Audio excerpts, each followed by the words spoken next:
digital arena, on the app, on your smartphone, on X, YouTube, and Facebook. The Sportscast. Expect the unexpected. The Jersey Boys Sports Talk presented by The Sportscast. The Jersey Boys Sports Talk with Victor Arocho and Byron Jones. And here's your host, Victor Arocho. Yes, what's going on? I'm back live out of Miami, Fort Lauderdale, and Lancaster, Pennsylvania. Welcome to the Jersey Boys Sports Talk, hosted by Byron Jones and Victor Arocho, brought to you by The Sportscast. Today is April 9th, 2026. If you haven't yet, please subscribe to the Sportscast on all your channels and all our channels, YouTube, X, Spotify, iTunes, and we're on any of your favorite streaming podcasts like Spotify. You can go there, look at Jersey Boys Sports Talk. You see me and Byron. Hit the click, review, leave us a rating. It'll help us out tremendously. Don't forget, if you like the show today, slam that YouTube, smash the button, follow us, get the notifications. You get to hear us every week talk about the NFC East and the NFL around the world, the entire league, and we get it from there.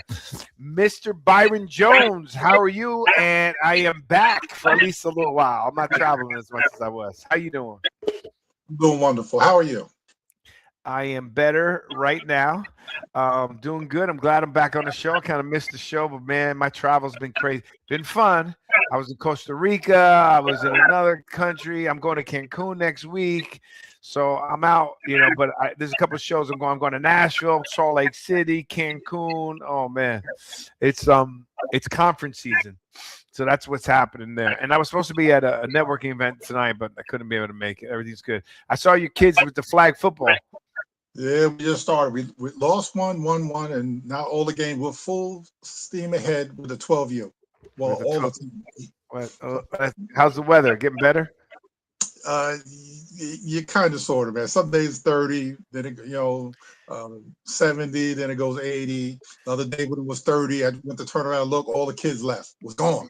They disappeared. And I gotta text this lady.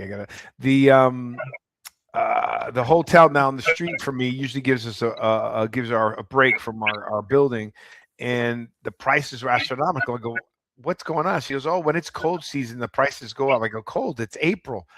I go, oh shoot, I forgot. It's still cold up north. Yeah. Remember last year I was there for Memorial Weekend. It was freezing. I'm like, I used to go to the beach. Yeah, it was like 30 degrees and you're complaining. Well, speaking of Jersey boys, let's bring one of our favorite hometown favorites and one of our regular guest hosts, Mr. Anthony Faniel, and one of our buddies from our hometown, Perth Amboy. But today he is coming out of the Delaney Homes. Mr. Anthony, welcome to the Jersey Boys Sports Talk. How are you doing? What's going on, fellas? What's going on, man? It's good. The headsets are look pretty good now. I got a new pair, except they're not noise canceling. They look more like a radio host, but they're not noise canceling. So I switched them up, and I couldn't get to them. Anyway. Welcome to the show. I can hear you. Yeah, we can hear you. Can Good. you hear Can me? you hear us? Yes. Yes. We can hear us good? I can hear you. All right, good. Yep. Well, you look good. Now you look official with the headset. So now we can do some commentating. And we have a very special guest today. Gentleman that I wanted to know that my fault, my line, reaching out to his wife, reaching out to him. But Anthony was great enough to get a hold of him. And he's one of New Jersey's and the Giants' favorite players. Stephen Baker, the touchdown maker. Welcome to the Jersey Boys Sports Talk. What's going on, my friend? Oh, now I got you on mute. That was my fault. We got to get you off mute. Can you take yourself off mute? That was me. There's a background. Yeah, take yourself off mute. I apologize. Got it. My bad. Welcome to the show. How was that? How was that for the introduction? I love it, man. Never gets old, bro. I really appreciate it. I've been out the game a long time, so whenever I can get an intro, I love it.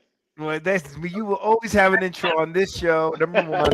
Number two, obviously Althea is one of our own from Perth Amboy. Mm-hmm. So shout out to Althea as well.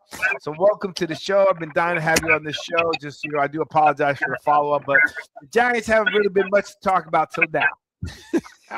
Trust me, I get it. So me and Byron had really difficult, Anthony, as much as we bust your chops, let me tell you something. You understand that me and Byron had 1 year in 6+ years of doing this show that we actually had time to talk about the Giants. There were times that we literally talked less than 5 minutes about the Giants, right, Byron?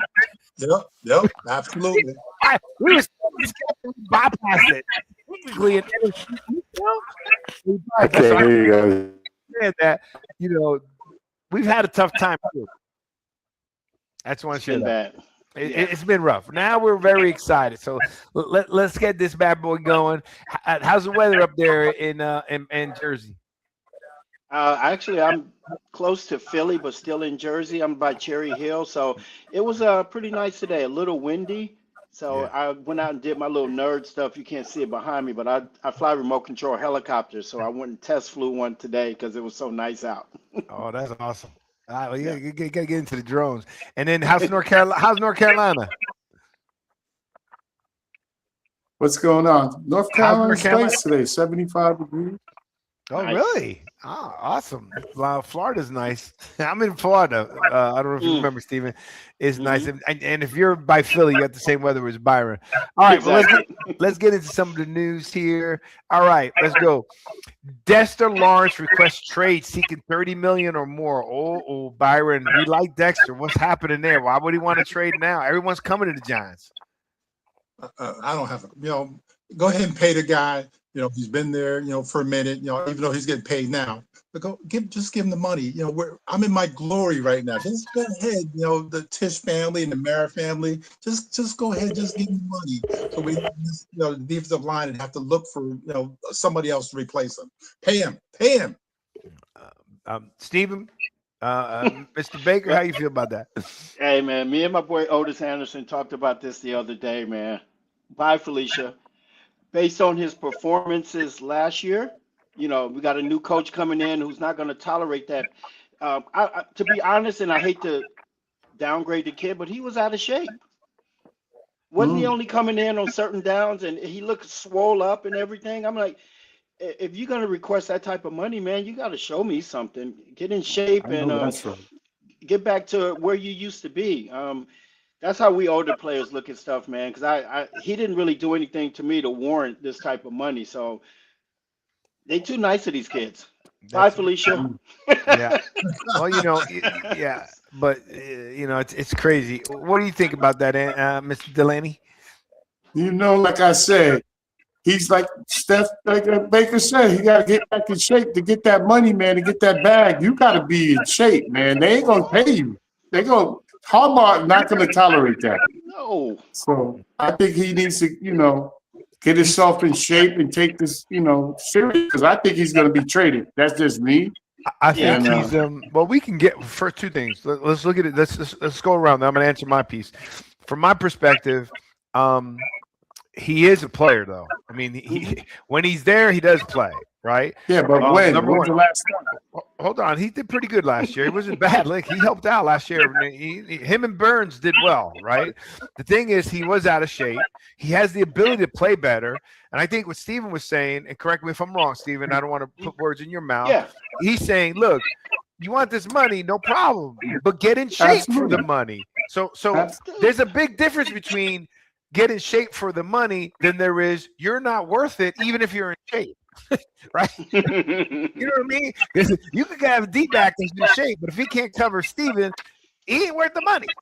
Yeah, true. Right? It is what it is. So two things. One, Harbaugh's not going to put up with it, or he's going to put some demands on it.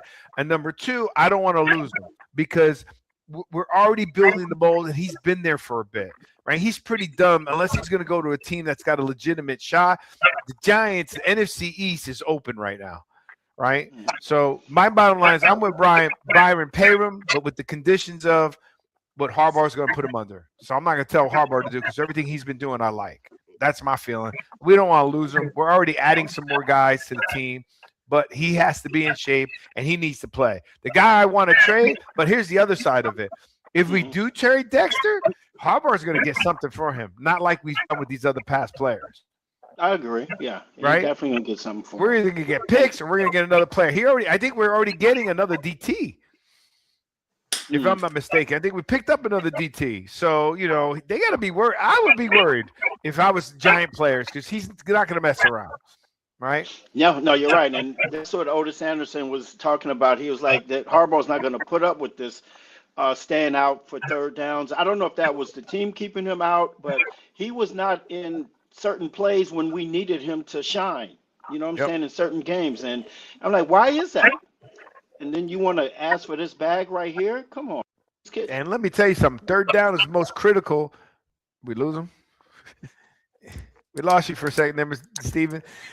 Third down is critical, right, Byron, for DT and for a defensive back, right? Especially when he's a pass rushing defensive tackle. Exactly. Well, as a defensive back, when do I want my best tackle in the game? On third down. Right? I need pressure to the quarterback. We're losing everybody's video. What's going on here? I don't know. All right, we're gonna keep going. There you go. You come back. All right, let's go. Lawrence, Steven, are you around? Are you there? I think something happened with his camera. 85 entered studio. Here, let me enter him back. All right, there we go. Yeah, I'm gonna remove the other one and keep this one in it. Lawrence is seeking $30 million or more annual new deal, roughly 1.5 times the average value of the current contract. Wow, let's move on to that one. I don't know. Maybe that was an additional piece. Currently, Chiefs Chris Jones is the NFL's highest paid defensive tackle, earning $31 million. Wait a second. So Lawrence wants $1 million. Wait, let me. Look. I like Dexter Lawrence. But I'm going to go around. He's not Chris Jones. No. Chris Jones is awesome. For $1 million, now we got an even worse situation, Byron. Let's go back to that situation. Pay him $30 million, not if it's $1 million more than than Brown. Shoot, I forgot his name now. Chris Jones. Dexter Lawrence. No, Dexter Lawrence. I remember Chris Jones. So what are your thoughts about that? Nah. He don't get Chris Jones money, man, because that guy takes over games. When they need him, like the Super Bowl and the playoffs and stuff. And he's put up numbers, but he performs at the highest level. He can't get Chris Jones money. I love Dexter, but Chris Jones money, And he's got rings. And he's got rings. Yeah. You can't. Ain't that the big sexy? Huh? Yeah, he's got rings. Big sexy. So, hey, Chris Jones, he deserves every dollar. I think he's one of the best defensive tackles I've seen, right? He clogs that middle. You cannot run through that middle on him. And then you also got to add, you got Spags. Oh, great defensive coordinator, yeah. He's a great defensive coordinator. All righty. Dexter Lawrence requests Coach Jervis. I'm not surprised by – okay. Giants coach John Barber says, I'm not surprised, but we'll try to work through it. Right, so he's probably just seeing some stuff here. I don't know. Guard Daniel Faniel, latest ex-Raven to follow Harbaugh to Giants. We're bringing all the Ravens to the Giants. You know what? I said that before. Because you know why that is? Because coaches are going to bring people in that they know can give them what they want. And it's sad that other players are going to get released. And it's not because they're not good enough. It's that this coach is comfortable with people that he bringing in. He don't know what these other guys can do on 3rd and 20 against the Ravens, but he know what this player can do. And it's a shame that players get caught up in that and end up getting released and whatnot, because one coach is going to bring in players that are going to make himself successful, man. Sad. Absolutely. But true. Absolutely. Anthony? Yeah, man. Like Steven said, man, it's like Harbaugh is familiar with these players. He's going to shop for his own players. He don't want the Giants leftovers. He wants his boys, and that's what he's going to do. Yeah, Byron. Byron. Yeah, he's right. They signed Likely the tight end, the big 300-pound fullback. Those are good picks, though. Those are good people, though. Yeah. They're all good picks, but I'm just saying, like Frog said that he's picking people, want to be around people that he's comfortable with and that knows the system and to implement the Raven kind of way to the Giant kind of way. All right, so now I'm gonna They're going to be called the New York Ravens. Don't forget that. Baker. Well, we were almost called the Bills because all the Bills coaches were coming over to us. You're so, absolutely right. So let's not confuse it. But now I'm going to give you my because I need this show not in total agreement, right? So I'm going to have to switch something up for all y'all. Okay. With all due respect, Baker, only because you're our special guest. You played at the highest level, so I got nothing but respect for you. I want you to always know that, and you are welcome to our show. And I'll always give you a fantastic intro. Okay. All right. But I'm going to tell you how I feel. Okay. This is how I feel. We stunk. Right? Period. Clean house. I'm the new CEO. I'm bringing my team to win. I'm getting paid $100 million. Like you said, it's not just because I know them, and it does sound bad because of our own guys, but you needed to perform too. Look at before he got there, Dexter Lawrence was good. We just argued with the fact that the brother wasn't in shape. He wasn't in on certain plays, right? He's lucky Harbaugh's keeping him. The other guys, dude, you weren't that good. We were bottom. We were in the basement. Yeah. Right? And so you should have played then. You should have shined then. And if you're not doing it in front of the coach now, I'd rather get the players I know. Right? I hear you. That's just me. And I'm saying that look, we stunk for way too long. Yeah. Right? I mean, and we go to games. Right. Like I said, when I go to games, man, and people are leaving at halftime, bro, and it's like people are giving their seats away. Yeah, it's not the Giant way, bro. And I was watching all these playoff games this year, and I'm like, when are we gonna get back to that again, man? The roar, restore the roar, because it ain't Giant Stadium no more. No, well, it's about to be because I believe so. Look, two things. I think that the Ravens guys are coming. He's picking because there's people he knows because he wants to turn around quick. But the other thing I love that Harbaugh's doing, he ain't playing around. He's giving 1-year contracts. He's like, I'm bringing you. But you better perform like I know you can perform, or else you're not getting an extended contract. And that's how it to should me, be. That's a good move. Absolutely. That's a good move. So go ahead. Oh, you said for the other players, but those other players will be picked up somewhere else. And the other thing is, lately the Giants have been turned into what I call the Dolphins. The second they leave the Dolphins, they become a superstar. Exactly. They can't handle the New York press. As soon as they leave the Giants, they become great players. Absolutely. Right. And so, we talk about that as former players. We don't think they can handle the New York pressure, man, of the like look at Evan Ingram. He went to where you are in Jacksonville and is flourishing. Out here he couldn't catch a cold. He was terrible. But we mean Byron talking about was terrible. Butterfinger. He going through his hand. I'm like, what? Yeah. Well, you got him. You got Singletary. Well, he was good with us. And then you got McKinley, right? You got Leonard Williams. I mean, we could go on and on and on. He's gonna have to come on another thing. His remote came out. All right, let's go. Anyhow, that was my perspective of it, right? If you one part of what Anthony said, like, hey, I don't want leftovers, right? But at the end of the day, they should have performed when they were there. Fair? Yep. Hey, I mean, that was the other coaches' groceries. Like, that's going to happen wherever you go. Like Steven said, you get caught up in the crossfire. Other players are there that are real good players. But unfortunately, that coach that comes there with that new regime, he's going to want players he's familiar with right from the jump. And he's going to have to get everybody else locked in to the same kind of thing. And you got to get all 53. Now, it ain't just that player he brought in. He brought in a bunch of his players. So it's on both sides of the ball. True, but you still got Giants there, number one. And number two, and Steven Baker. Listen, let me ask you a question. You got neighbors. If you were on that team right now, you're not one of the guys he would have gotten rid of, right? You would have been on that team. Now, you as a player and Byron, you two both played at the highest level, right? what would you want? A bunch of players that have made it to the playoffs, that made it to postseason, or stick around with the guys that you haven't made it to postseason with? No, you're absolutely right. See, I was fortunate enough to go to the press conference. I had never been to a press conference before. They had the retired players in the second row. So I was listening to every word that Harbaugh said, man, and he had this 61-year-old man ready to play. And he said what you said. No He's doubt. not tolerating the negative stuff. He wants guys that love football. If they don't love football, Absolutely. they're not going to be around here. And, Exactly. So he's Let about me to ask change you the culture. Yes, Is he an old school coach? Would you say like Parcells a little bit? absolutely. Yeah. Within the rules a Nice. little bit. They can't really go Okay. ham like He's not as used to, he's not. I wouldn't Parcells think will he's threaten as your job aggressive and- as Parcells.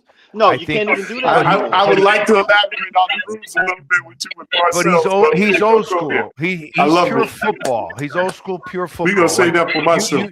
you need, there's no babysitting. There's No. no Abdul Carter. You could show up late. That shit don't work. You know what I Mm-mm. mean? That's old That ain't school gonna to fly. me. That means like you're Absolutely. late. If the meeting's at 6, you're late when it's 5:55. Absolutely. Right? That's the old school coach we need, right? And we said it from the beginning. We just weren't sure we had to get him because of Joe Shane. I'm happy what we did to Joe Shane, but that's the deal. But again, I'm going back to Steven being the player that you were. There's a point where, man, bro, you got to help me. You got to get me some players around me, right? As a receiver, you would complain if a quarterback was terrible, right? As a receiver, if the line wasn't protecting the quarterback to give me enough time to get the ball, that would be a problem, right? No different than me, right? Or Byron, defensive lineman, he's getting through, and defensive backs are getting smoked. Byron's gonna be pissed. Hey, you better give me some defensive backs. Defensive back. Mhm. You better get me some pressure on that line. The quarterback. I can't cover this. I can't cover Stephen Baker for 6 seconds. I cover for 3. I can't cover for 6. Not that I could cover you for 3. Hypothetically, but theoretically, do you agree? As defensive back, don't make me hold Steven for 6 seconds, man. No, I'm dead. and you know what else too? They need to bring in some players, and I think he's doing it with leadership qualities, man. Because when these players start acting a fool, like your boy coming to meetings late, players should have handled that. Could you imagine if I would have done something like that with LT and Harry Carson and Pepper Johnson? Dude, they would have set me, especially if I was a first-round pick. Are you kidding me? Byron was saying that though. Byron's been saying that for the last several shows. Actually, last couple of years. What you were saying, Byron? Good, you said there's no veteran. What? Yeah, the veteran presence, what Mr. Baker, was talking about, as far as that guy in the locker room, or several guys that are going to set these young guys, straight. But that's in any factor. Like you always got that old veteran. Mm-hmm. We had in the sheriff's department, in the military, whatever. That they're going to tell these young guys, how to do things the right way and not the wrong way. You need leadership.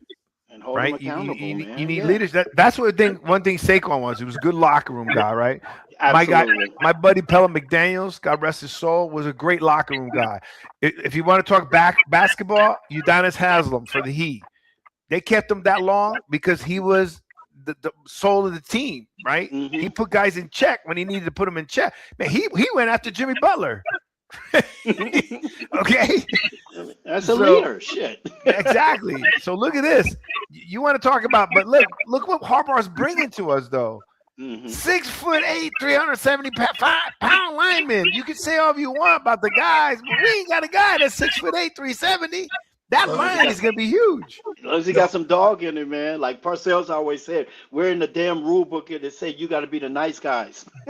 Well, think about what we're lining up, right? Yes. Think about what we're lining up. We're lining up a 300-pound fullback with a short little cannonball scatterboo with a 6'8" lineman, and with the rest of the line that we're building now, we're going to be what I've always said. What we always say about the NFC East, Byron. Big boy football, the NFC East. Big boy. Go back Big to boy old school. football. It's in the trenches. It's right in the line where everything's made. So I'm pretty happy with that. And I didn't realize how big that 6'8", 370. That's 2 people. I didn't even know about that kid. Thank you for telling me. Jesus He's Christ. 26 years old. So what I'm doing is I'm taking you guys back to what we were talking about. Hey, you feel bad for the guys that are there, but look what he's bringing. I know. Hey, it's time for change, man. Real Man, talk. this is a big boy. Would you say, Anthony? Change is good sometimes, fellas. But I'm saying You this know what I'm guy, saying? this size. Look at the size of this guy at 26 years old. Vic, let him play. You looking at his size. I hear you, but let him play. Let's see what he's gonna bring to the table. There is Let's no go. doubt with that. But you can't teach, and Steve Baker and Byron will tell you this. You cannot teach speed, not Right. teach height.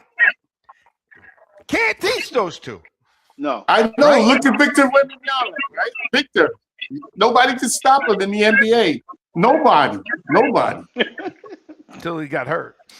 He's hurt now? Well, he'll Yeah. be back. Oh. He'll be back. Well, they're worried about his because he have to play enough number of games for a shot as an MVP. 15 minutes, Victor, in 2 games. 15 minutes in 2 Yeah, games. he needs 2 more games. All right. So we got that. Let's go. Started the past 2 seasons, right guards for the Ravens, totaled 2nd most yards and 4th most points. This must be him. What is he talking about? Lineman. I don't know where we're going here for. I'm gonna move on that one. All right. He's from this guy's from Australia. So he's one of those rugby brothers. Isn't that the same? Isn't a guy like that from the Eagles? The left tackle? Yeah. Yeah. He's similar. All right. Giants waived 4 players. Wide receiver Daquan Felton, safety Patrick McMorris, cornerback TJ Morris. Wow, we got rid of a lot of safeties, a lot of defensive backs. Byron? I didn't know none of these guys. This is the first I heard. Me too. None of them. All right. Well, I love first it. of all, yeah, but that's one. Me either. 2, our defensive secondary was hurting. It was hurting. We were getting torched, right? So we needed to do something. We brought in some veteran safeties. We brought in the guy from Jacksonville. We brought in several good picks. So I think he's just making his move. He's making his presence known, right? I think we're good. We got to wave. Let's build this up. I'm pretty excited for this year. Giants defensive coordinator Denard Wilson. Who wouldn't want to be in the New York state of mind? Okay, they're bringing us back, Steven. What are your thoughts on that? You just got to win, man. You know how New York is. It's been too long, bro. I'm sorry. It's been too long. We're supposed to be the greatest city in the United States, and we basketball. The Knicks started coming around, and but we're sucking. We're almost like the Jets. Sorry about that. Oh, shots fired.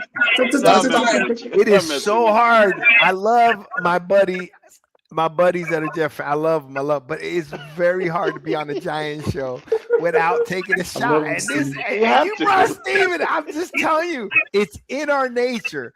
And Steven, this is my feeling. It's in our nature. I'm gonna stop this for a second. Here's how I feel. Richie Vargas, all the guys that are Jet fans at the barge, right? The problem that I have with those guys, and Anthony, maybe it's not you, but you've already tainted guys like us. When you guys have a good I tainted. What are you talking about? I said Jeff. I didn't say. Remember, I premised it. I didn't say you. Steven, you back me up if you feel the same. You don't have to if you don't. Byron has agreed with me before. Okay. The problem when the Jets are doing well and the Giants aren't, they berate us so bad because there was a time I wanted both New York teams to be good. I can't be that way anymore because my friends like Richie would dog the crap out of me about my Giants. That if you make me defend my team so much, you make me dislike the team I'm defending against. Right. That's why we hate Dallas. Everybody in the NFC East hates Dallas. Everybody. There's not an Eagle fan. If you go to an Eagle fan, who's the team you hate the most in the NFC East? Dallas. You go to a Redskin fan, who's the team you hate the most in the NFC East? Dallas. You go to Giant fan, who's the team you hate the most in the NFC East? Dallas. 100% will tell you that, right? You don't really have that same thing in most of the other divisions. And the problem with the Jets, why not? We have that have with a the chance to Patriots. rule New York. Hold on. Go ahead. What was I was that? gonna say every time the Jets have a chance to take over New York, they fail, man. We've been sucking y'all. This is y'all opportunity the last 7 8 years to do something, and it just doesn't Listen, happen. hey, And I was Steve, rooting for you Steve, guys. I love the coach. let me tell you something. Can I elaborate on Aaron Glenn? Let me ask you, can you talk on Aaron Glenn a little bit? Because you and him might have been around the same time. And Aaron Glenn, AG is a good coach, a good person. I think things are going to change in Jet Nation. I want to hear your take on that with Aaron Glenn, my And brother. to be completely honest with you, I was driving in the car and I heard him on Sirius Radio when he got the job. He got me fired up the way he was talking. Oh, my Because God. he said, That's what I remember, want to hear. he said he wanted to be here. He could have took any other job. Absolutely. It's full circle for him. He was a scout here. He played here. Yeah, And I was really pulling for him, real talk, because I'm so happy. even though he's a, I'm so even though happy he's a for little him. guy, he knows his stuff, man. He knows defense. Yeah, he So, does. No keeping doubt. it real, I No was doubt. surprised at the season they had. It didn't turn out like, hey, but that's just season one, man. That's all. I think, Yeah. if they stick with him, they should have they can work with him, let him get his own groceries, and let the Yeah. players come in here, let him develop, and let them get a system around Geno on offense. And like I told Victor, last year's touchdown maker, we didn't have an interception. I guarantee we'll have one this year. Yeah, one. Oh God, funny. If you go the whole year with one interception, bro, I'm gonna roast you like you never seen me roast before. Bro. We're going to get more. Tell you right now, you're gonna get two. You're gonna double it. Listen, I like Aaron Glenn. Mhm. And look, I'll be honest, as much as the Jets get on me, the year you had Aaron Rodgers the first year, I was very excited. I wanted to see him do something leaving. It's just, man, you guys got some terrible luck. It's like something know, happened. that is Oh my true. God. I don't know what it is. It's Yeah. just, it's like something happens after something. It's just, Yeah. I would like to see the New York team Dysfunctional. do well. Yeah, I like to see the New York team. I'm pretty confident on our team right now. But I'd like to see the New York team do well. Let's see what happens. Let's go Yeah. to our favorite topic. The greatest Steven, the touchdown maker Baker. You gotta admit that this guy has the greatest agent of all time. Who is that? Oh my God. Without a doubt. Oh, man. absolutely. Without a doubt. Byron says it every time. He's about to surpass Brady in earnings. I He didn't has know that this one just playoff happened. win. Okay, Byron. I want Byron to hit this. I think he did pass him, but you're talking about a guy that's made what $340 million. That's one playoff game. One. He's like Daniel Jones. One playoff game. Yeah, but Daniel Jones will make his money. Oh my God. You can't be mad at him, though. He get that off, though. Dude, I did not know Hey, the Raiders did that. Bro, Hey, Kirk he Cousins, make let me- more can money. I say something? can't even. Yeah, go ahead, Anthony. Sorry. I mean, like Kirk Cousins, man, you cannot be mad at this dude. It like his whole career, going all the way back to Washington, how he played the system. You want to throw a franchise tag on me? Well, I'm gonna eat up all that money, and then after I eat up all that money, I'm gonna get a contract, eat up all that money, and then listen. He got that off. He by far is the smartest quarterback money making ever to play this game, hands down. It ain't him. It's his Who is it then? agent. His agent. That's what I just said. That's Oh, what I I thought you just said. said. I thought you said him. I heard you say him. He, Okay, let me just he say. is the one who got the agent, right? Whose agent is 300. No, his agent. No, you don't go. he get got to an go agent. play. Listen, you can't get it confused. He goes out there and performs. The agent is the one who Curtis telling him what to get. I'm quite sure that's how it works, Steven. No. Like the agent works for you. Like, all right, Agent he's works for you, playing but the system. Did you see Jerry Maguire? Yeah, sure. Yeah, It show was me the player. money. It was the player, right, Steven Byron? Show me the money. Okay. But the agent has to work him. He's got to sell him. He has to position him. He's got to posture him. He's got to negotiate against other teams. Bro, let me tell you something. The player is the product, okay? The agent is selling the product. Yeah. You understand? Now- He's got to package it. He's got to say, here's what you're getting. This is why. Blah, blah, blah, blah, blah. And this is this. His career earnings is $343 million. Jesus Christ. And am I reading this correctly? He's going to get the next 2 years $98 million from the Falcons? Yes, Just for nothing. $172 million. Not even to be there, he's getting paid. Oh my! How in the hell did they work? All right. that So out? what do you think about? What do you He think got about Tua's $172 million. agent? How about Tua's agent? Here's what Tua's happened. Miami's eating up all that money. Well, Tua's agent, yeah, but Tua agent, he got a one-time deal. Kirk Cousins, this is his fourth type contract. You understand? And every time he gets think about it. The brother,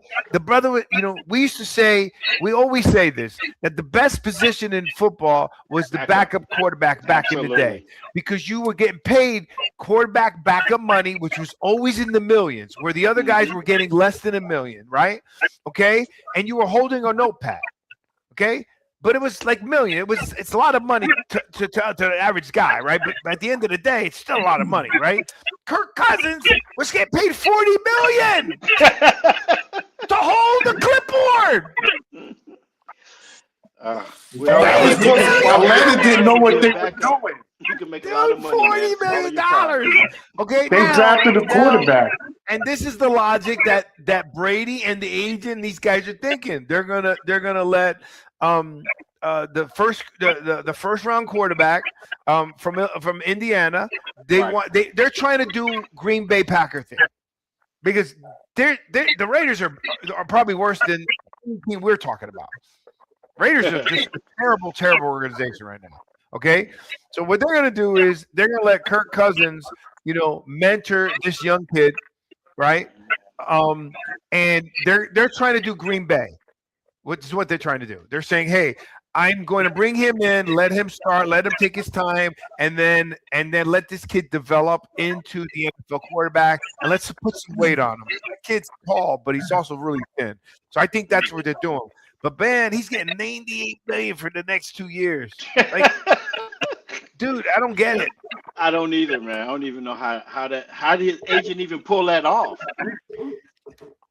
It's the team, the owners, people that signed that. So Yeah. it's on them. Well, somebody should be fired. But That's right. That's right. And they did. Brady's part of the ownership group. Hey Baker, they did. They fired Hakeem. They fired the coach. Matt Ryan came in as the GM. They fired everybody. Oh, okay. Look at his contract. 2016. $19 million fully guaranteed. 2017, $23 million fully guaranteed. 2018, $26 million fully guaranteed. That's all. That's franchise. $28 million guaranteed. Watch this. 2020, $40 million guaranteed. That's a contract. One playoff game. 21. One playoff game. One. That's One. Byron's here. Oh, keep going. One. Oh my God. I don't even. I can't even look at this anymore. I can't even look at this anymore. It's making me sick. Wow, that's Coach incredible. Oh, the coach. Okay, so let's get out of. I can't deal with Coach. Fernando Mendoza won't attend NFL draft, projected to go to Raiders. He's not attending the NFL draft. That's interesting. Any news on that, you guys? Oh, that's weird. The only thing I can think of with all and thing is because his mom is pretty sick. Oh, okay, that makes sense then. So if he's gonna get picked, he may want to be with his mom. You know what I mean? Absolutely. She's got. No doubt. With She's his got family, MS, man. That's tough. No, that's straight respect. That's No doubt. That's the only reason I can think, because he's a good kid. His Heisman Trophy speech is like going down as one of the best speeches in history. I'm quite sure he would want to be out there with his peers. That whole team. I'm sorry. I know he would love to be out there with his peers if he could. Of course. Yeah, I think he'd rather be with his mom.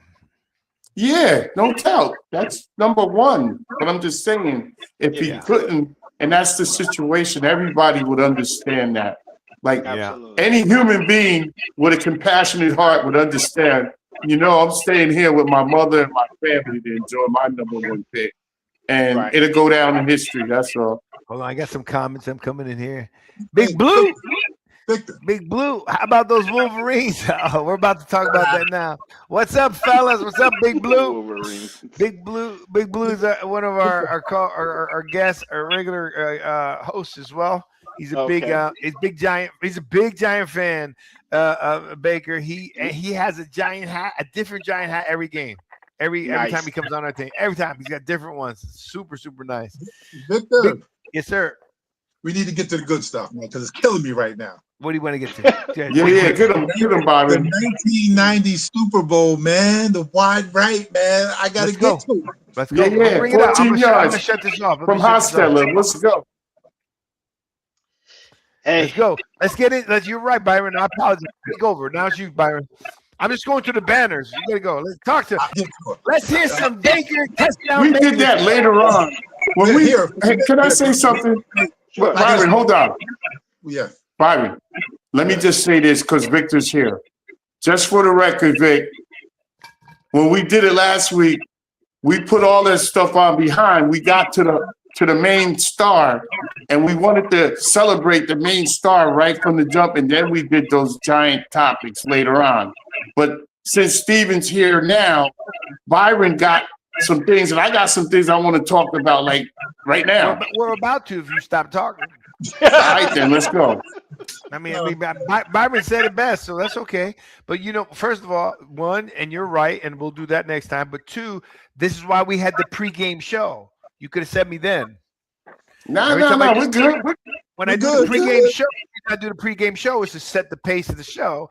And obviously Steven's not going to go, hey, can you talk about me first? So it's up to you and Byron to tell me that, right? So, and I'm excited to talk about him. And once he said that, I'm like, oh shoot, you're right. I want to hear all the stories, man. He's got the stories, so let's get it on. Let's get it on, then. Let's go.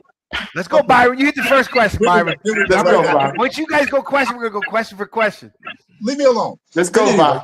I want him to know right now that my dad's favorite Giant players were not this order. It was Homer Jones. This is before me. Yeah. Emlyn Tennell, the Gremlin. Roosevelt Brown. Lyman. Yep. And Stephen Baker. The first time he heard when the touchdown maker, my father would say that all the time. No way. He was like a reserve kind of guy. But whenever you did your thing on the field, my father, that's my man, Stephen, the touchdown maker, Baker. He lose his mind. So I just want you to know that that was one of my dad loved doing. That's awesome. I appreciate that, man. And the same here, man. I had my brother, and he was a diehard Giant fan for you, Steve. Like, he loves you Giants, man. And, like, that 14-yard touchdown pass from Hostetler. Let me ask you about this for a minute. Has NFL Films contacted you about you scoring a touchdown in the Super Bowl yet? Not them, but, what's his name? Jeremy Schaap from ESPN brought it to Otis Anderson and myself attention that there's only been I think 190 players to score touchdowns in the Super Bowl. So he's going to do an interview with Otis and myself, and I think a couple other guys from the Giants have scored. Yeah, so, you got Plexico. You got Plexico. They got you. They got Otis Anderson scored a touchdown, I believe, in the Super Bowl on a long run. Or Rodney Hampton. I'm not sure. No, Rodney did. That was Otis.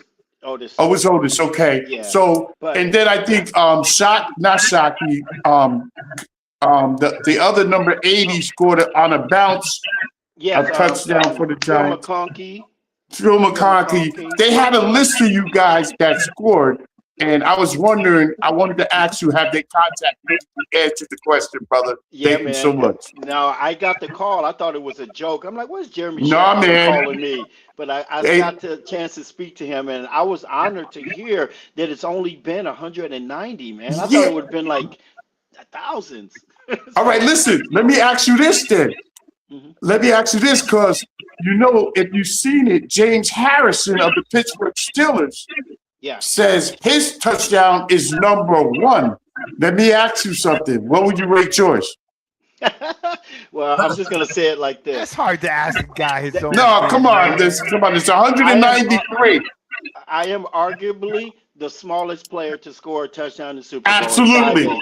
Come on, And- talk. Hey, let them know it. Like T.I. say, let them know. Go ahead. Guys, hold on one second. I want to do something for you. Okay. What the heck? Here we go. Share screen. Go. Boom. Allow. Let me see. Sound What's going tab. on here, man? You gonna see? Speed it up. I'm trying to. Oh, come on, against the Cowboys. Oh, here's the touchdown. Who's that? I thought it was the Super Bowl. The toes And in in. 1988. Yeah, he tried to take that one away from you because it happened so fast, but it was a bang bang play. I got both. Bang, Yeah. bang, baby! Right in the back of the end zone, too. Where'd you get touchdown maker from? Look at that. Actually, when I was How's that? That's what I wanted to share with you. Look at that. How's you bringing that? Come on, baby. I gotta give him some After love. his Fresno days. How old were you, Steve? How old were you? I can't remember. I'm 61 now. I don't know how. Oh, come on. Hey, Steve.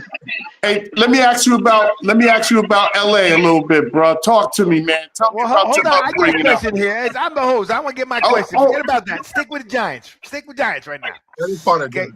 All right. So, Steven, let me ask you a question. How did you guys feel when you went from Sims to Hostetler? Like, what was that feeling? Like, because we won 2 Super Bowls with 2 different quarterbacks.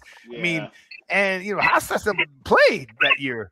What were you like? We're going into that season. What was that like? Right. So we started off on fire. We won 10 games in a row, and this is with Hostetler, right? No, this is with Sims. With Sims. And then Okay. Sims got hurt against the Buffalo Bills, and everybody was worried except us because we knew what we had in house. Who's us? Right, for our listeners, who's us? Right. I'm sorry, the Giants. So the players, we knew what we had because when we're practicing against the first string defense, and I wasn't always a starter, Hostetler would say to me, "Bake, let's get them yelled at today." Meaning, we're not going through the motions off the cards. We're running it like it's game time, man. What did he call it? What did he say? How did he call it? Get him yelled at? Get them yelled at by Parcells because Get we're gonna them be yelled beating at. so Oh, get bad. the defense yelled at. Absolutely. So Oh, we awesome. didn't, because most guys go through the motions when they see the cards and you're a backup. No, we played it like it was game time, and Parcells would curse them out. But little did we know that we were developing a timing. So when Hostetler came in, we didn't lose nothing, man. Especially with me, I was his favorite target because we used to kill him in practice, man. Parcells would be like, Nice. "Line up again. That's the same shit that's gonna happen to you on game day." That's the questions I want, Anthony. Hold on. I got a couple in me. That's a great story right there. Oh, it's a fact, man. And So, No so, doubt, Sims, no doubt. so Sims went down. Wait a second, but when Sims went down, you didn't know. You knew Hostetler from the practice, but you didn't know it until then. But when he came in, that's when he said, "Let's get the defense yelled at." So what was he doing? He was calling off the cards. He was audibling. Tell me, what was he No. doing? we just ran them full speed. So they had a thing in practice called brother-in-law in it, right? Parcells used to get on his, put that goddamn brother-in-law in it and play. So the DBs would go like, hit you on the back. Hey, Bake, take it easy, take it easy.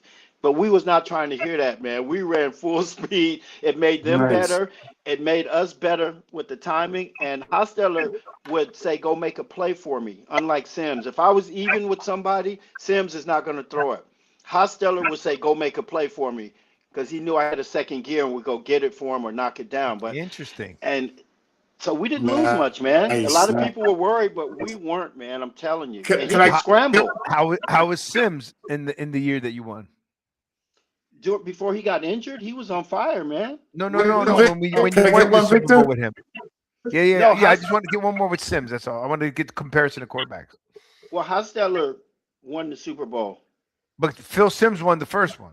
I wasn't in that one. Oh, okay. Yeah, I came in right after that. So imagine. Okay, so coming you to a won it Super with Bowl team. Hostetler. That's pretty awesome. Yes. Go ahead, for Anthony. Anthony, you're frozen. All right. Well, now I'm going to keep asking my question. How was it? How was it playing offense, knowing that linebacker crew you had out there? Well, I knew he was going to get the ball back. No. When you were practicing.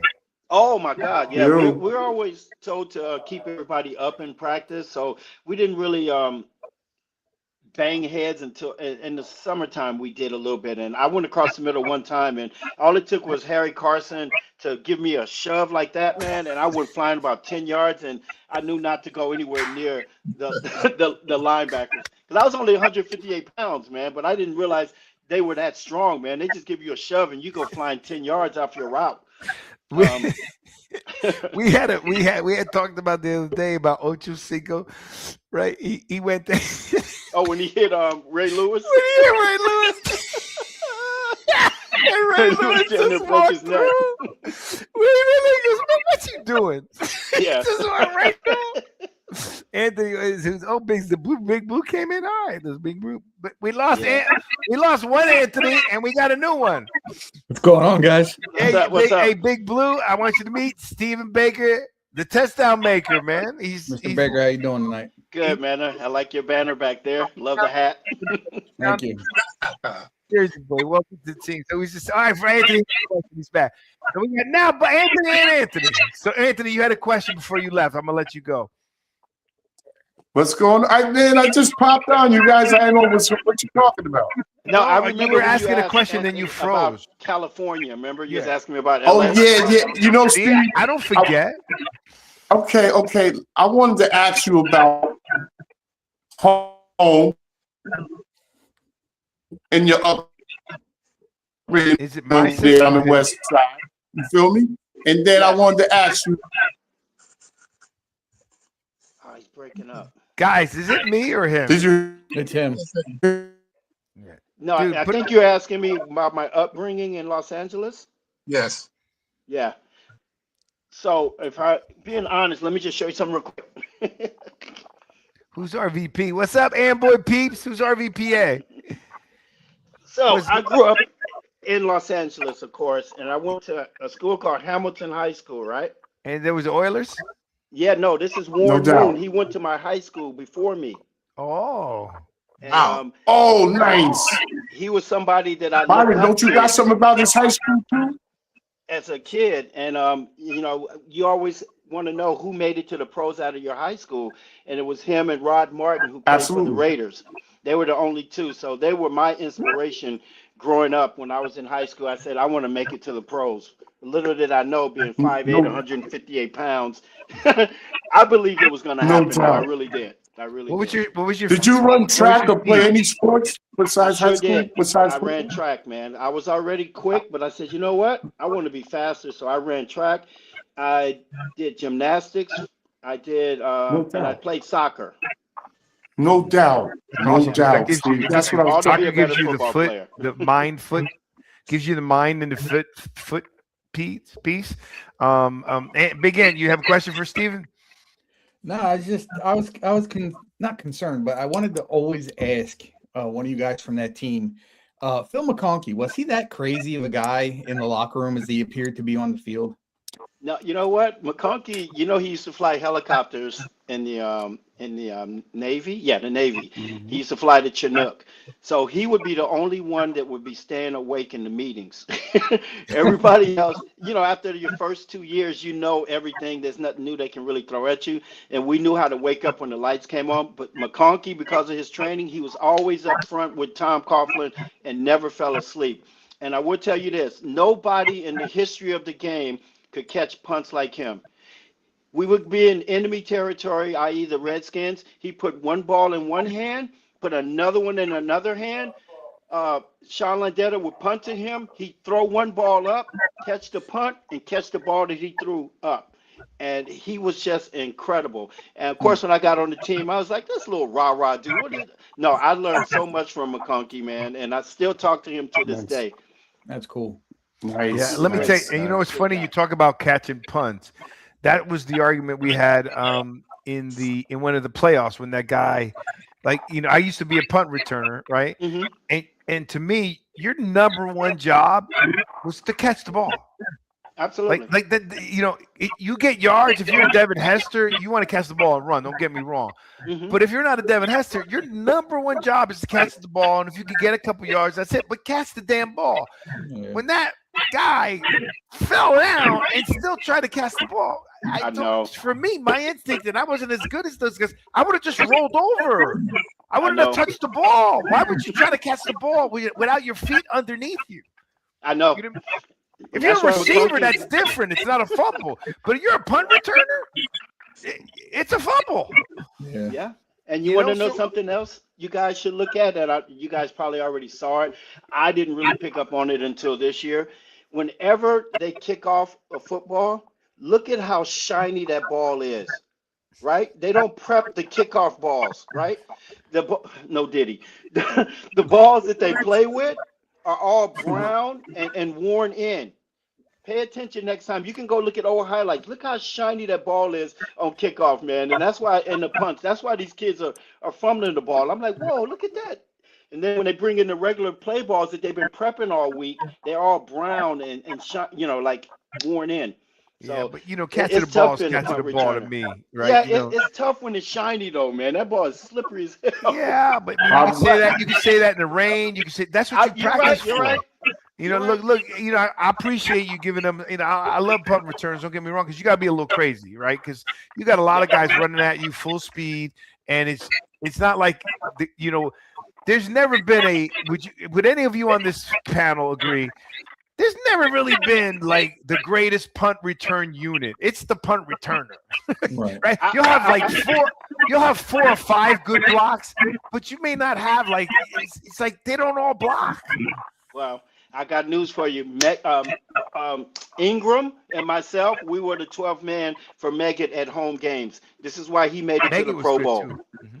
This is why he made it to the Pro Bowl that year, because we were fellow punt returners. We would line up where they're going to kick the ball to him, and we would yell, "You got time!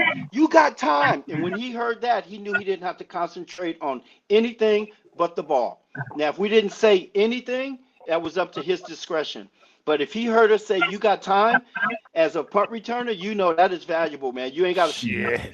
I wish someone did that for me. You know what helped me? He took a lot to the house too. You know what helped? You know what helped me, Steven, was the year that I ended up number 3 in the country. I was one for a long time. But then somebody caught me. You know what helped me is they put a fullback behind with me. We had a 2-man punt return. Okay. Right? And technically, if it went to the right, he'd get it. It went to left, I would get it. That's not how we did it. He was like, "Vic, that ball's in the air, you get it." Right? He was an Irish fullback, Jim Sullivan.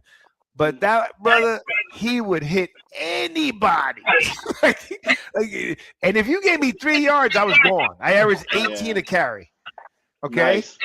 And a carry with 2 touchdowns, right? But my point being is, it's like, the punt unit of 11 guys, right? You get all 11 hitting at the same time. You know what I'm saying? You get guys like you warning me. You get guys like that. That's what makes it crazy, because you're looking at the ball. You're looking at the ball. You got to make a split second whether to wave that hand or not. Absolutely. And back when I played, right, or maybe even when your time, when we're the same age, when we played, like we were taught, you were a punt returner too. Put your heels on the 10-yard line. Guys weren't punting them as far. They weren't punting them like they punt today, right? Put your heels on the 10-yard line. If that ball's going over your head on 10-yard, let it go. Yep. You go can't up there, do act like you it's can't over do there. that Yep. today. They'll put that ball on the 1-yard line. I know. They could punt the crap out of the ball. And that's number one. And number two, as a punt return, this is good talking with them. I love when they out punt the deeper the punt, the more happy I was, because that means they out punted their coverage. Exactly. Now I got room. Mm-hmm. Right? So anyhow, go ahead, guys. I don't want to keep going. Go ahead, Byron.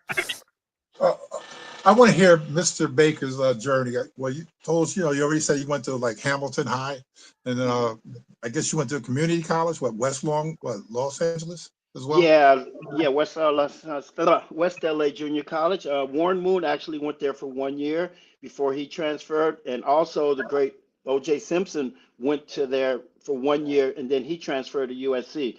So I wasn't the best student and this was a great learning experience for me. I wasn't a great student, but because I thought I was going to go to the pros right out of high school, man.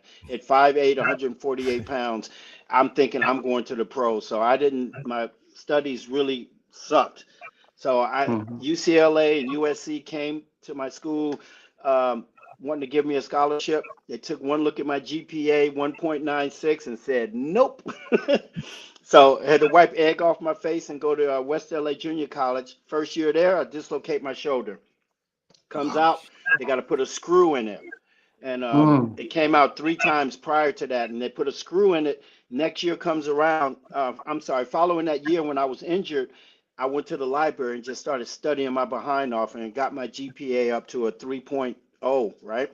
That's Then what's up. football, That's what's then up. football season came around. I was excited, man. I scored 15 touchdowns. The next year, GPA stayed the same. I scored 16. Hence, I got the nickname Stephen Baker, the touchdown maker, because of the 31 touchdowns in junior college. A reporter came up to me after my first time ever playing on artificial turf at East LA Junior College. I always dreamed of playing on it because I was a Cowboy fan. I was born in Texas, okay? But I No always doubt. dreamed of playing on turf. And when I got on that turf, man, I swear I felt unstoppable. I had 4 catches for 4 touchdowns. And the reporter said, man, that was a great junior college performance. Do you mind if I write Stephen Baker, the touchdown maker? And I said, sure, go ahead. I wasn't trying to brag or nothing, but The legend was born. Well, you The got to tell legend was born. but Steven, you got to tell these guys. Byron knows back then that turf was cement. oh, that's why it was so fast, man. I was like, It was felt like cement. cheating. That shit hurt when you slid for the ball. Oh God, you pink. You had pink. 3rd-degree burns, guys. This wasn't the turf they got now. This was like when it got cold. That shit was hot. You were playing on tar. You were playing on. It's like a field hockey field. It was hard like that. It was. Yeah. It was really, really hard. And the end zone was always coarser than the regular field. Oh, I was. You had to wear sneakers. You couldn't even wear spikes on them. Hey, Yeah. yo, hey, Get Byron. I played at Pasadena City College, just so you know. Did you? Yes. All right. So you know about the junior college. When I came to New Jersey, I was shocked that they didn't really have a strong junior college program here, man. Not at I all. was It's really big in shocked. California. It's big out west. time.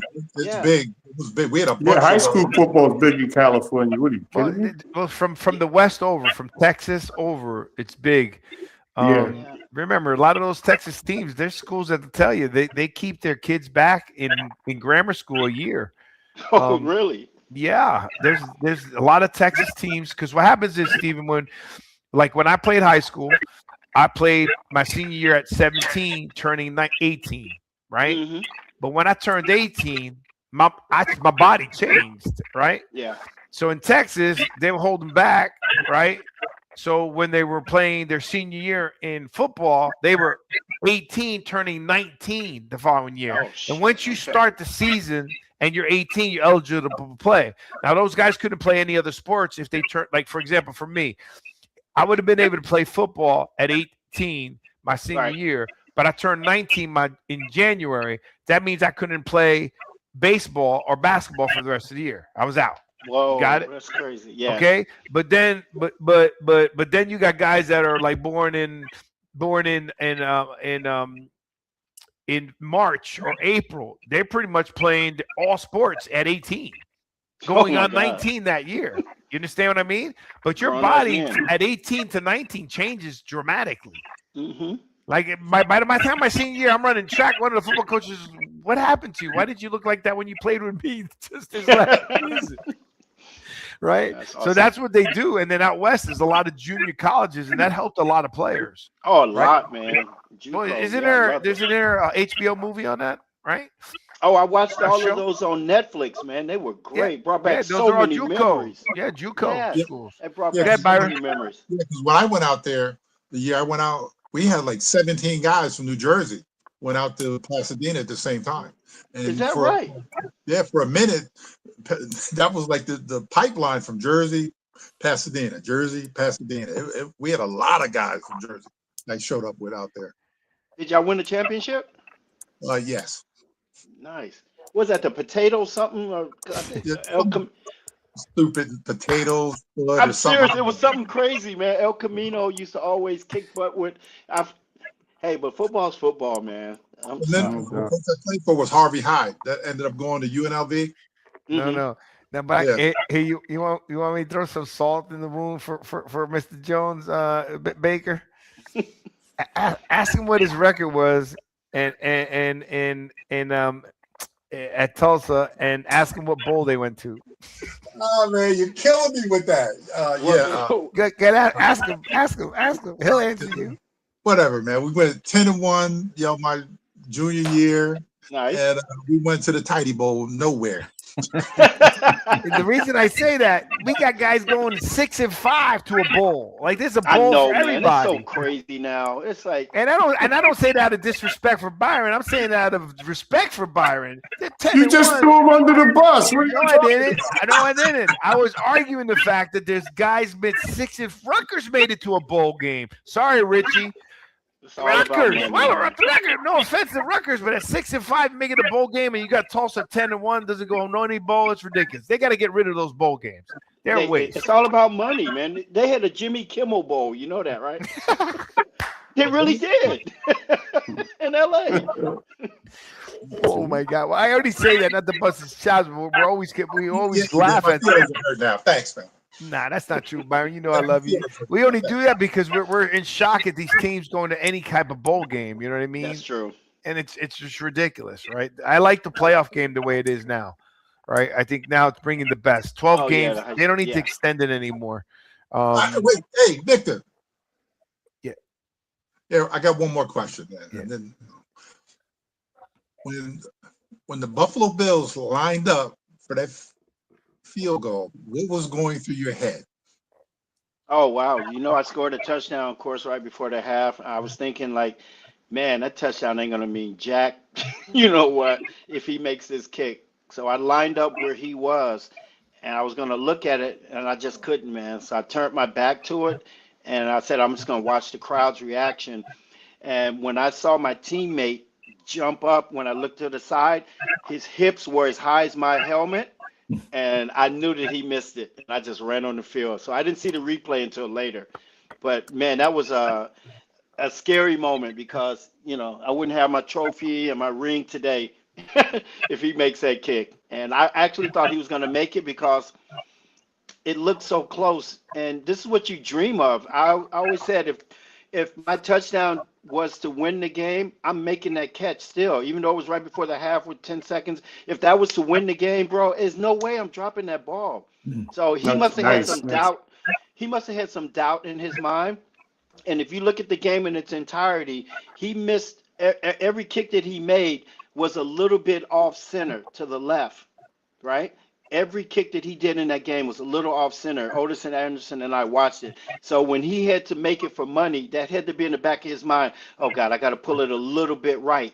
And that sucker went wide right, man, and Giants win. Man, the Bro. rest It is was history. unbelievable. No doubt. Not to Yeah, I mention got Whitney one. Houston singing, bro. Go ahead.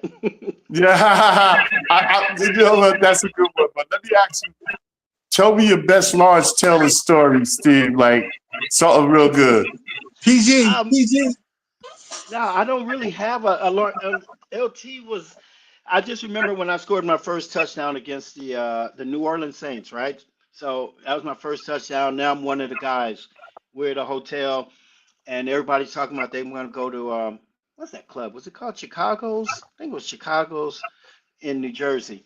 So they divvying up who's gonna ride with who, and they're like, "Bake, you ride with LT."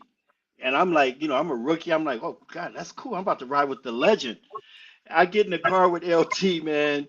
He is, you know, half baked. Yeah. Running lights, right? Trying to get to this club. And I actually looked down and saw his check. I was getting $4,000 a week, 4 to 5, something like that. And I was happy as shit. But his check said 65,000. Whoa! And I just remember him running all them lights, and I'm like, I'm not doing nothing to muck this up, man. So I said, I'm not riding back with this dude no more. I ain't messing around with him because that money that I was making, man, I know how hard my mom worked. You know, she only made $13,000 a year. Here I am making $5,000 a week. You know, back then it was pretty good money.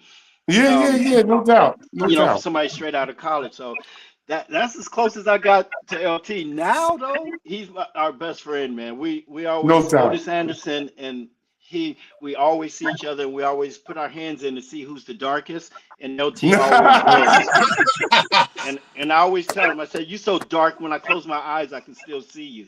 And he shuts him up. But Hey. we play. He's a good guy. We play golf all the time, man. No doubt. He's a big golfer. All right, hold on a second, guys. I got something I want to show you. I got another one. Nice one, Steven. Thank you, bro. Hold on, Man. Before we gotta go, I gotta enjoy. This one's a good one. Here, boom, boom. Everybody gotta give some love. These are good. Watch this. You guys see that? Look at this. No, that was my first touchdown. That's his first touchdown. That's Hosta. Yeah. This is Sims. Look at this. Bang. 4 Eagles. Watch this run. Hey, Vic, that was your first touchdown. Game. Look at this game. I know, and then I love New Orleans because I came back and did that. Look at you. That's Hosta to come make a play. That's Sims. Cowboys against Everson Walls. Here's Sims. Look at the Giants Stadium. Jimmy Hopkins Stadium. We gotta miss it. That's Sims. Woo, nice catch. Another catch. We had a lot of fun. This Sims didn't like throwing to you. He's throwing to you. I usually don't spike the ball, but Eric Allen was talking a lot of noise that game. He was a tough guy, Eric Allen. He was good, man. Those guys. I wanted to ask you about who was the toughest guy you ever had. Hold on. You know that coverage. Let's enjoy it. Look at Dow this. Green, bro. Dow Green, Washington Commanders, Redskins back in the day. Yep. Gotta go. See ya. Nice. That was for Magic Johnson, guys, by the way. Magic came to that game, and I was responsible. Magic go across the middle. Nice. And I was a diehard Lakers fan, man. So when Magic gave me the thumbs up when he came on the field, No doubt. Yes. Double coverage. Yeah, where'd you find all these? Sims. We could tell Victor was doing his homework. Look at you. I see. Ain't nobody look at you. Well, Look Friday at that track wanted speed. snack that I was going to give a star treatment. Look at this. This star 180, 180 something pounds shooting down the sideline. Yeah, I was 158. You had some big 158? Yes, sir. 158. Oh my God. It was Yeah, fun, man, I though, couldn't believe the size. And you were out there, man. You were like the smallest guy to score a touchdown. nice It's got to be catch that right there. record. See that catch? Well, see, what happened This was is they Hostetler. had the top 3 guys. What's his name? The white guy, little white guy. These are good. These are all your highlights, bro. Buffalo Bills. Nice Okay. catch right there. Against Dallas, even better. Here, little guy. Anyway, I was shocked. They showed it on ESPN. They showed him. He broke the record for 5'8" and under. And then they said, second place was the little running back. What was his name? To play for the Eagles? No.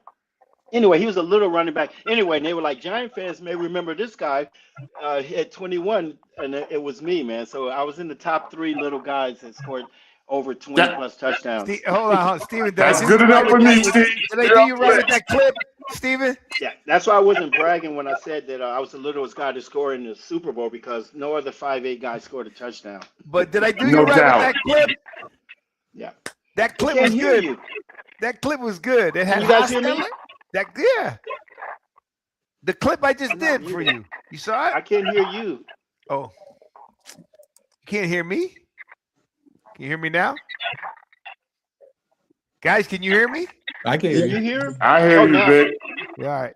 Why can't I hear Vic? Oh my God, what is going on? It says I don't I'm in know. the show. But yeah, that was a Everyone good can clip. see Did and you hear see you. those catches? Hmm. He had speed. He had moves.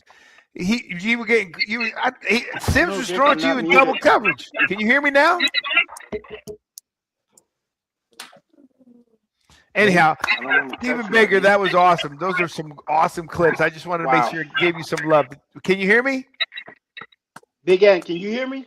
We I can can hear hear you. Okay. So Can you hear it's me? gotta be him, man, because everybody else can hear me. Yeah, I don't think he I can I don't hear hear agree. me. Steven.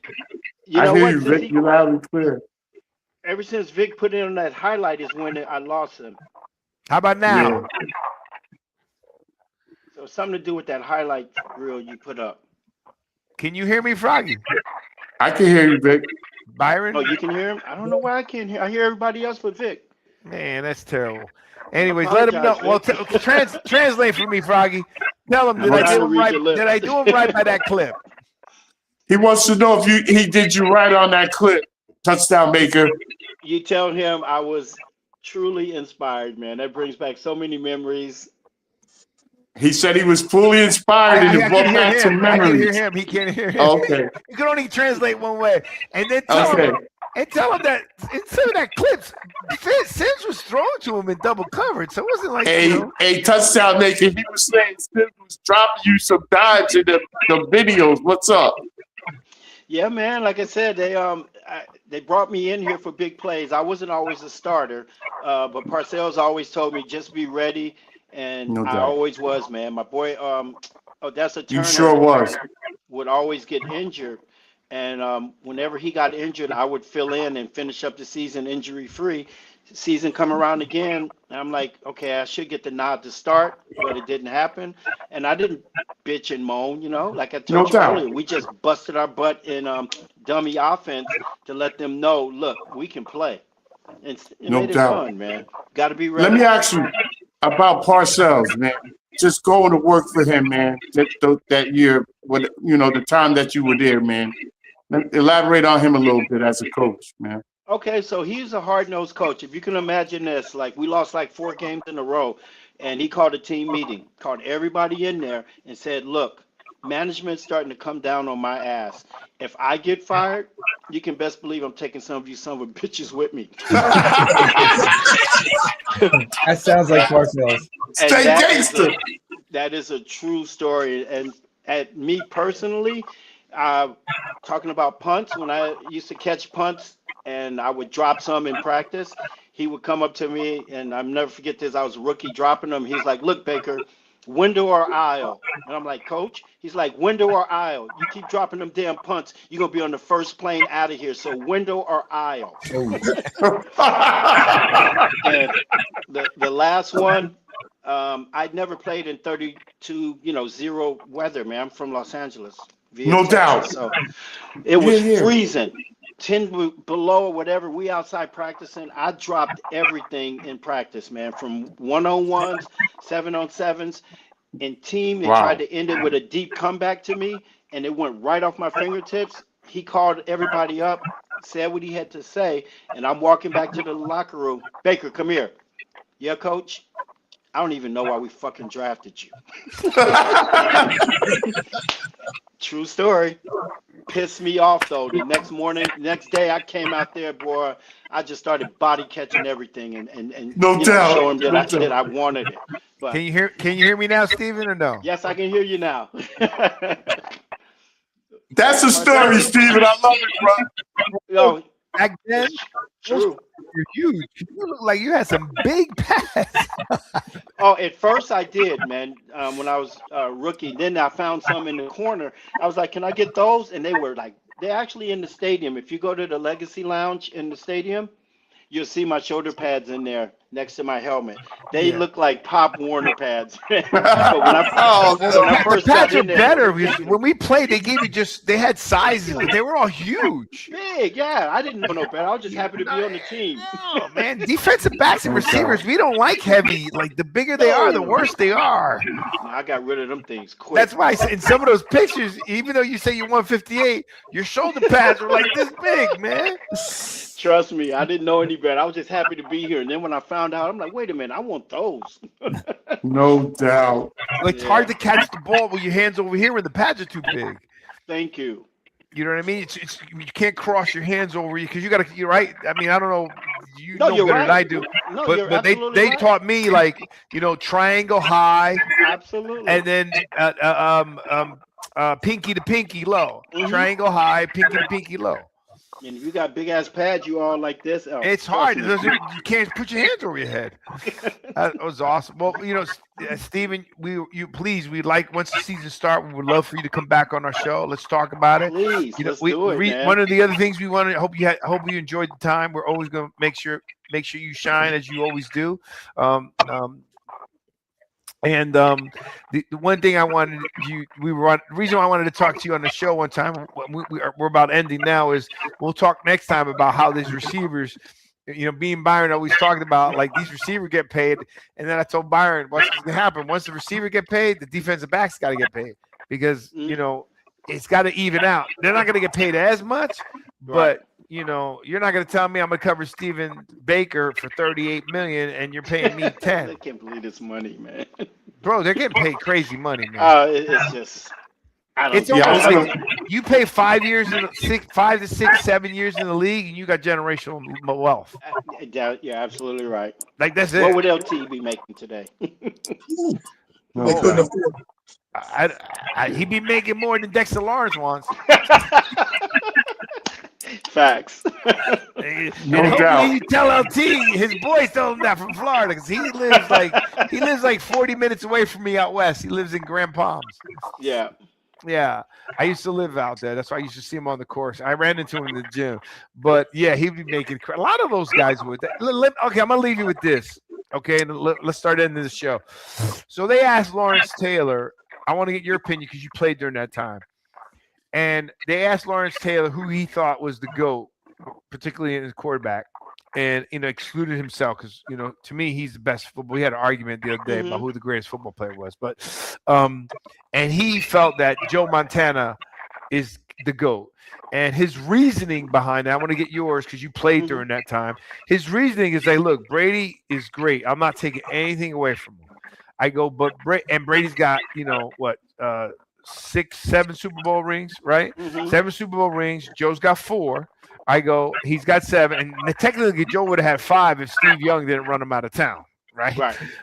So he got 4, but Taylor's methodology or thought process is like, but Joe played injured. We used to kill the quarterback. You can't do that today.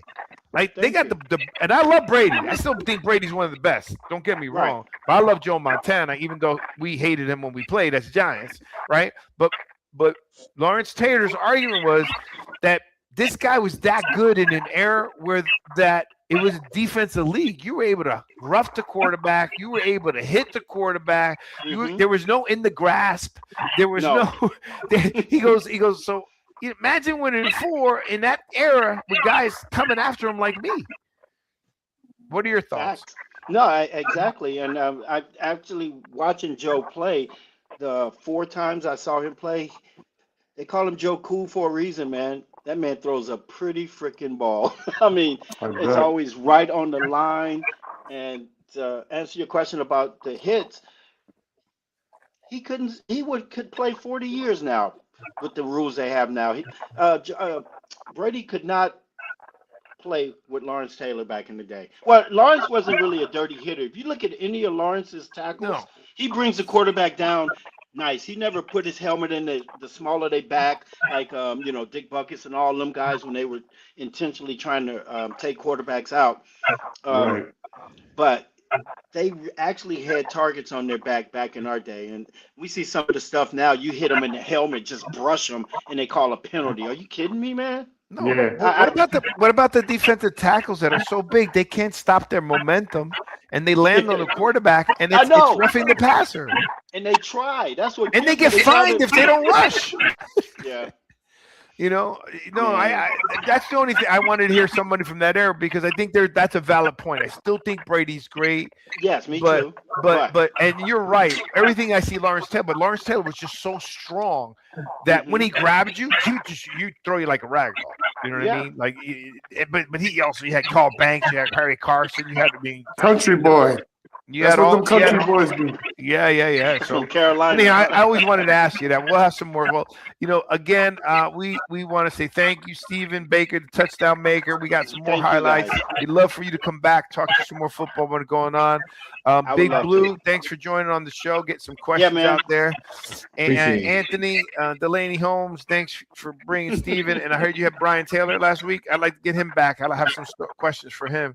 No doubt, Vic, for sure. I have questions for him, especially we played. Those guys motivated. Stephen, we'll get up. What's that? Right. And then Anthony and Byron, you're always the best. How's your sister doing?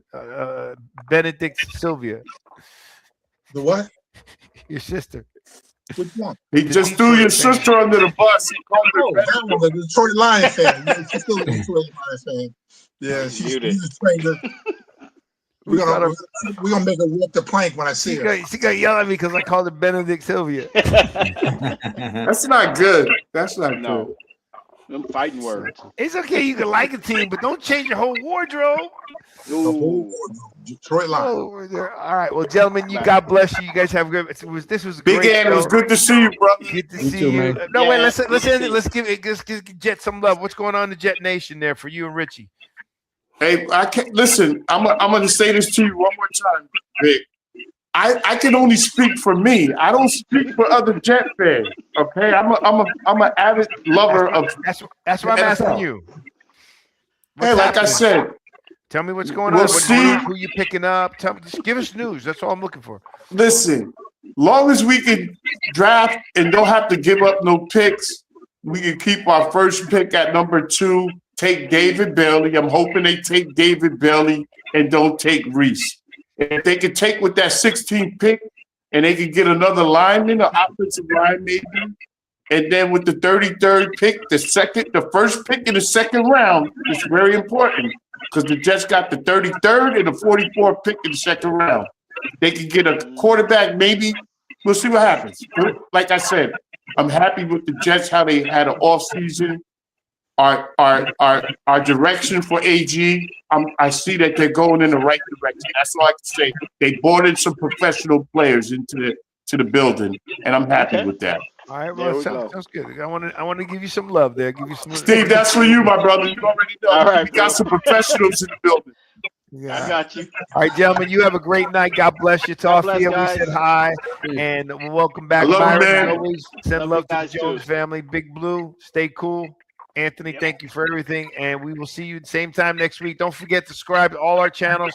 Push this podcast out to all your friends and family, and let's get some more people on this show. Woo!